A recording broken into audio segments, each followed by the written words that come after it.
Bonjour à tous, je vais faire un petit tuto sur Inventeur, sur les bases d'Inventeur, parce que j'ai parcouru quand même pas mal de forums et j'ai vu qu'il y en avait beaucoup en anglais et il y avait très peu de tutos en français.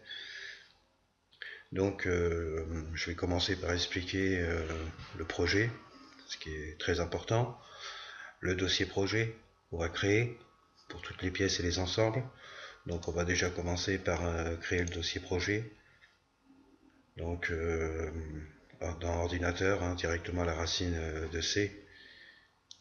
Ah, j'ai des bugs, je sais pas ce que j'ai. Voilà, la racine de C, donc moi j'ai déjà un dossier inventeur que j'ai écrit en gros inventeur, enfin, en majuscule. Dedans, on crée un nouveau dossier, projet par exemple, pour bien le retrouver. Projet tuto test. Ok, donc là on a bien notre dossier projet tuto test, il n'y a rien dedans, c'est normal. Donc ce dossier là vous le gardez bien de côté. Et maintenant on ouvre inventeur. Et là il faut bien ouvrir un projet. Donc créer un projet. Donc il faut aller créer ce projet. Donc nouveau projet Bolt suivant. Nom du projet. Alors là vous lui donnez le nom que vous voulez. Par exemple on va faire simple, hein, machine. Machine. Dossier du projet espace de travail. Alors ça c'est important. Parce que là où il le met là, c'est dans les documents inventeur machine. Et nous non. Ou qu'on voudrait bien qu'il soit notre projet, c'est plutôt à la racine de C. Ordinateur, C, inventeur, et vous devez retrouver votre fichier que vous avez créé tout à l'heure, projet, tuto, test. Et ce sera notre dossier projet. Donc, OK.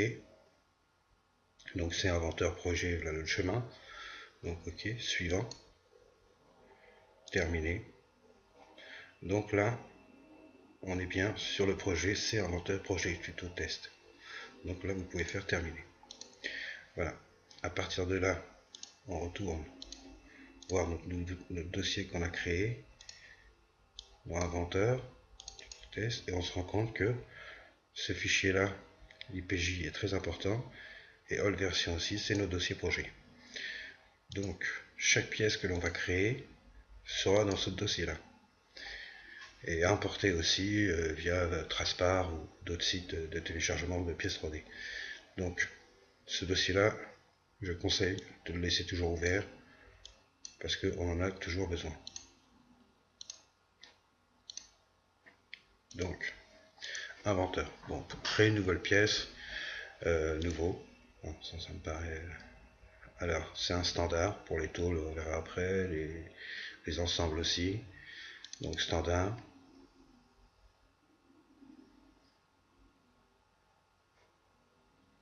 Ah, déjà, si ça bug, je vais stopper ce que je suis en train de faire. Voilà. C'est parti, c'est assez long, hein.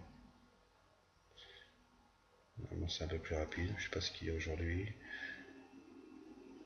Voilà.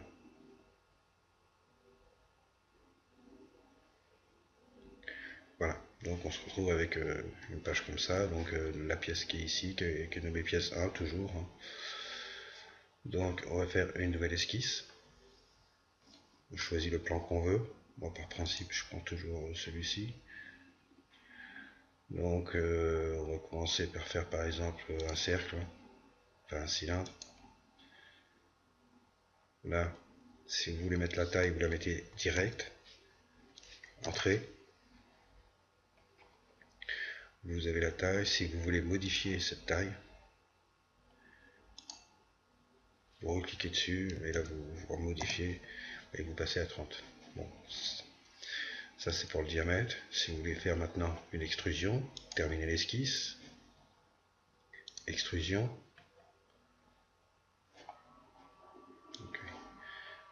Extrusion. Donc là il me demande de combien. Donc bon, je vais laisser 10. Hein.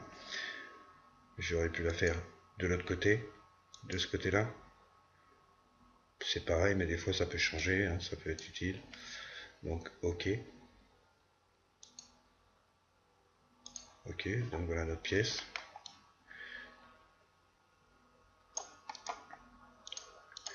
Donc maintenant, il faut l'enregistrer pour qu'elle arrive dans notre projet. Donc enregistrer, et c'est là que c'est bien pratique parce qu'on est tout de suite dans notre projet tuto test. Donc on peut l'enregistrer tout de suite ici, elle arrive directement dans notre dossier projet. Donc on va marquer cylindre. Hop, enregistrer. Donc là, la pièce cylindre IPT est enregistrée. Et si on reprend notre dossier tuto test, on se rend compte que notre pièce cylindre est bien ici. Voilà. Donc, pour bien vous montrer que ce fichier-là est important, je vais refermer Inventor. Voilà, directement. Donc j'ai enregistré ma pièce. Bon, il aurait fallu enregistrer avant, mais bon, je le savais, j'avais déjà enregistré ma pièce. Et donc maintenant, je voudrais... j'ai aucun inventeur ouvert. Je vais ouvrir directement Inventor par ce fichier-là. Double-clic sur ce fichier-là.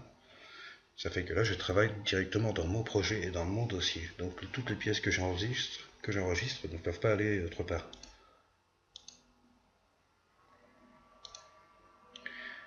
Ça c'est assez... Non, je sais pas ce qu'il a.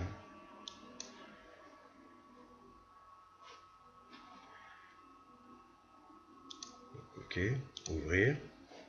Et là, tout de suite, je peux ouvrir les pièces de tout mon projet. Bon, là, j'en ai qu'une, évidemment. Je ne vais pas l'ouvrir tout de suite. Je vais en créer une autre.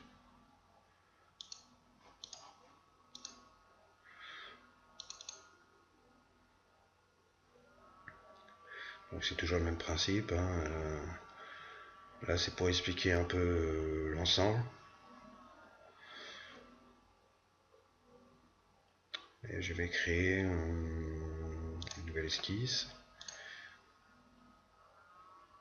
Un rectangle. Cette fois-ci, pour changer un peu. Rectangle, c'est pareil. Les cotes, c'est vous qui mettez, hop. Vous choisissez.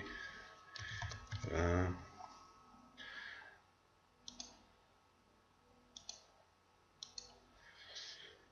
40. Voilà. Il faut toujours que toutes les cotes soient mises. C'est préférable de travailler comme ça, entièrement contrainte. Ça veut dire que toutes les cotes sont bien présentes sur le schéma. Donc là, terminer l'esquisse. Une extrusion. Ok. Voilà. On a bien notre petit triangle rectangle. Donc on va l'enregistrer aussi. Donc il va s'enregistrer pareil.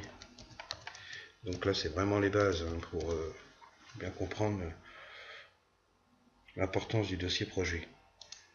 Enregistrer. Donc là, voilà, j'ai bien mes deux pièces.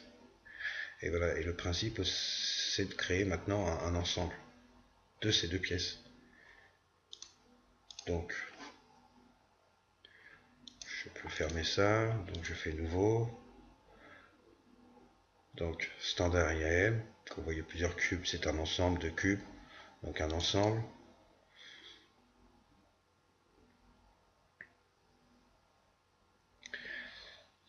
Voilà, vous vous retrouvez avec ça. Et là, vous pouvez placer un contenu. D'ailleurs, d'habitude, c'est pas vraiment comme ça.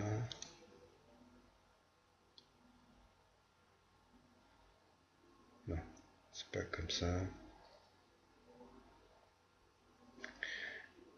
C'est pas vraiment ce contenu-là. C'est placé là. Voilà. Ce qui a été mal mis. Placé. Donc là, je peux sélectionner un CTRL. Vous pouvez sélectionner les deux d'un coup, ou les prendre un par un, c'est comme vous voulez. Mais on peut les prendre les deux d'un coup.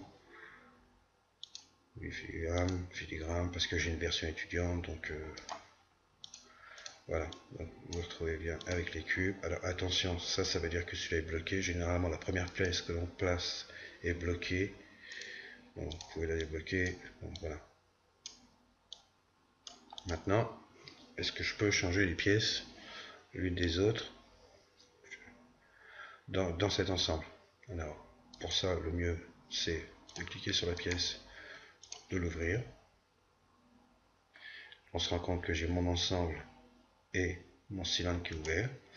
Je peux modifier l'esquisse par exemple, je vais refaire un petit trou de 10, terminer l'esquisse, une extrusion, je choisis la face.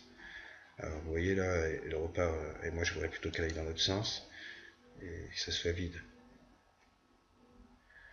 Donc, dans l'autre sens, et que ça soit vide. Voilà.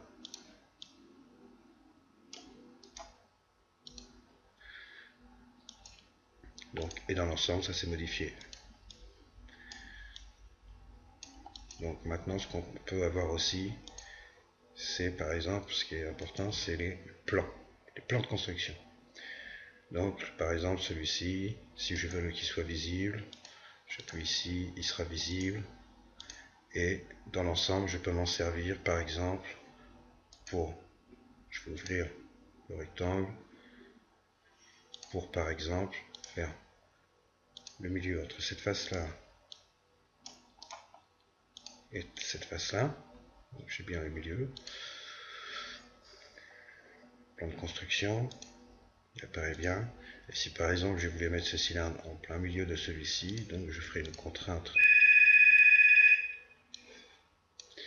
de plaquage entre cette face-là et cette face-là.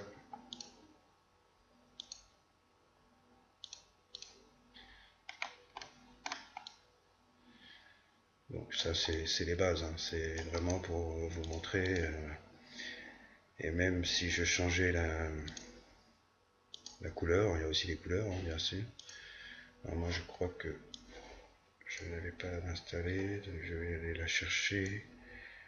Ouvrir la bibliothèque, je n'ai plus.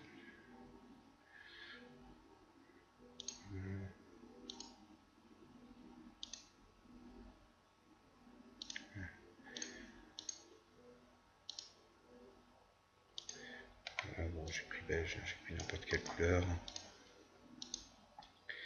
Là n'est pas la question. Voilà, vous pouvez changer les couleurs. Donc on peut modifier les pièces. Ici, ici, ici, pour qu'elles se modifient dans l'ensemble. Donc voilà. Donc voilà déjà, quand on a ça, donc je ne vais pas expliquer tout de suite toutes les contraintes. Parce qu'il me reste très peu de temps, il reste 2 minutes. Donc je vais vous montrer qu'on peut modifier une pièce dans l'ensemble. Enfin, on peut modifier une pièce. Si par exemple vous êtes trompé dans le diamètre ou vous voulez agrandir cette pièce-là, c'est pas la peine de recommencer tout. En fait, il suffit juste d'aller dans la première extrusion que vous avez faite, de retrouver la première esquisse que vous avez faite, de modifier cette esquisse. Au lieu de 30, je vais mettre 50. Donc, je termine et automatiquement la pièce se change. Donc, il n'y a rien à faire, il n'y a pas d'extrusion. Et même si vous êtes trompé sur l'extrusion, vous trouvez que la pièce n'est pas assez large, modifiez la fonction, cette fois-ci, directement. Et là, au lieu de 10, je vais mettre 100. Et ça n'a pas changé. Et donc là, voilà. Vous voyez, j'ai modifié la pièce. Elle est toujours dans le même axe. Donc on peut faire pas mal de modifications comme ça, on peut faire un peu tout. Hein. Donc j'expliquerai les contraintes dans un prochain tuto pour les assemblages, le téléchargement des pièces 3D et des assemblages de vérins ou des choses un peu plus compliquées dans les prochains tutos. À bientôt.